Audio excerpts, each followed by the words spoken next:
Boa noite, meus alunos. A aula de hoje a gente vai falar um pouco sobre lesões. Uma breve introdução do que é uma lesão que ela é causada por um trauma físico, seja ele sofrido no tecido do corpo. A gravidade da lesão está relacionada diretamente à força e à intensidade aplicada. Ela pode resultar em um grau maior ou menor. Um tipo muito comum nas escolas são as lesões instáveis. O que são as lesões instáveis? Fraturas, luxações, subluxações de articulação e entorses de ligamento de segundo e terceiro grau. Devem ser estabilizados com a aplicação da tala para evitar maiores danos ao tecido. Com isso, vou apresentar a vocês as 8 regras para aplicação. A primeira regra para a aplicação da tala, que é muito importante, é não movimentar o atleta ou a criança em nenhum momento. Quando você acaba movimentando, você pode fazer com que a lesão ela piore, ela suba de grau e que ainda pode causar alguma ruptura de ligamento, ruptura de vasos. A segunda regra básica para a aplicação da tala seria a regra dos 20 minutos. Então, se a equipe médica for chegar antes dos 20 minutos, sua função é apenas controlar a criança ou controlar o atleta para que ele não se mova. Caso a equipe médica demore mais que 20 minutos, aí você tem que fazer a aplicação da tala. A terceira regra para a aplicação da tala, como eu falei na segunda, se a equipe médica demorar mais que 20 minutos para poder chegar ao atendimento, você mesmo tem que aplicar a tala. Qual que é o procedimento? Evite mexer na lesão ou na fratura. Se você mexer, você pode acabar piorando a situação e ainda fazendo com que rompa mais ligamentos, rompa vasos. A quarta regra básica é cobrir com gases esterilizadas e evitar empurrar os ossos para dentro da pele. O quinto passo principal para imobilizar uma lesão será fazer a aplicação de tala. Os materiais dela podem ser diversos, tanto desde que estejam firmes e volumosos. Então você não precisa ter já como um salvador sem experiência, né? Vamos dizer assim, um socorrista inexperiente. Você não precisa ter materiais caros, materiais bem preparados. O importante é você saber lidar com a lesão. Então você pode usar tanto papelão, isopor, madeira, cobertores, toalhas, travesseiros, podem ser usados como tala para uma imobilização. As talas também na parte de articulações, elas têm que ser feitas acima e abaixo da lesão. Por exemplo, numa fratura de coxa, a tala deve se estender do quadril até o tornozelo, para haver uma imobilização total do local onde aconteceu a lesão.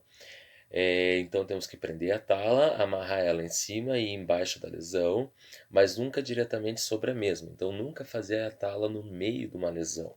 Isso pode acarretar em várias outras lesões, pode piorar o caso do paciente.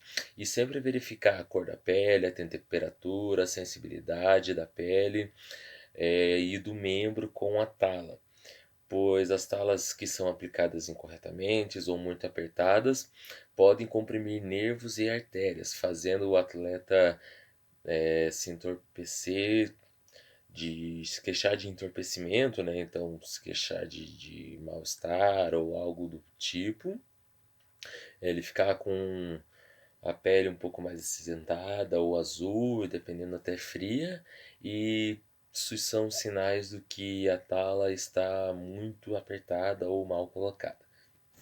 A colocação de talas no controle de sangramento ela se torna eficaz porque, em alguns casos, o que está causando aquele sangramento é o fato de que o osso que está fraturado ele está danificando os tecidos e os vasos sanguíneos que se encontram ali perto e também mobilizando os coágulos que estão começando a se formar. Para a colocação dessa tala, o que você deve fazer é manter o membro que está fraturado na mesma posição que ele se encontra e apoiar essa fratura com um material que tenha, com um objeto que tenha um material mais resistente, como por exemplo um pedaço de madeira. Depois dessa ferida, esse ferimento deve ser coberto com um pedaço de tecido que esteja esterilizado ou limpo. E esse tecido deve ser preso com uma bandagem à tala que foi colocada.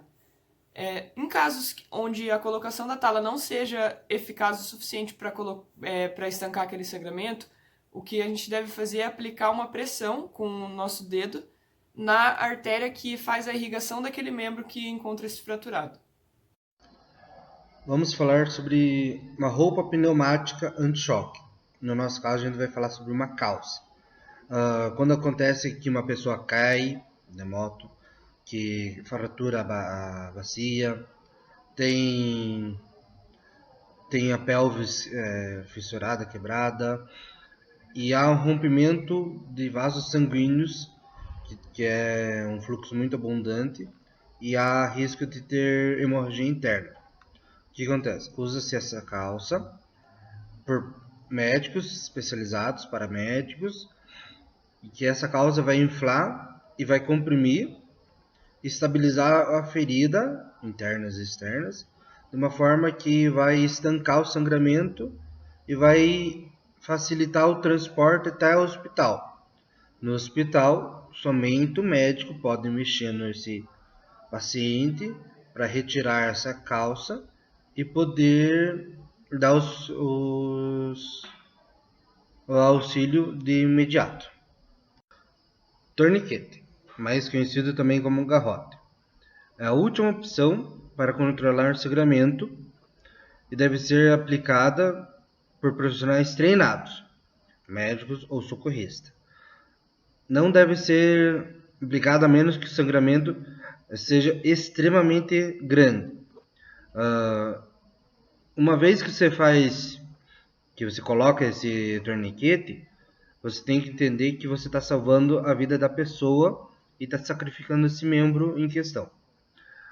Uma vez que você faz o torniquete, você não pode nem tirá-lo, nem afrouxar, porque corre risco da pessoa morrer. Uma vez colocado o torniquete, só pode ser retirado por médico. Isso quer dizer que você tem que pegar a pessoa vítima e ir de imediato ao médico para que no hospital ele consiga tirar o torniquete e conseguir salvar a pessoa ainda.